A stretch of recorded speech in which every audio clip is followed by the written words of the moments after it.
Let's understand the difference between TOL by TNW and TOL by adjusted TNW ratio.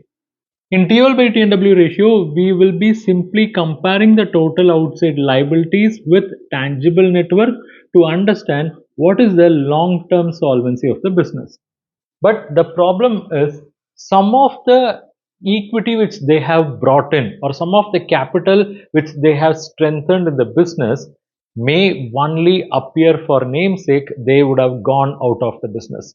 Let's say, for example, in the balance sheet, you are seeing a good, robust equity, but some of the equity has gone out of the business itself in the form of investment in sister concerns or investment in associate units. Then those investment have to be really factored while measuring this long-term solvency. So that's where the adjusted TNW comes into picture. So what is adjusted TNW? It is basically TNW adjusted for investments that are made in associates subsidiary concerns. So that will give the real picture of the equity position, and when we compare that with TOL, that is total outside liability, we get to know what is the exact long-term solvency.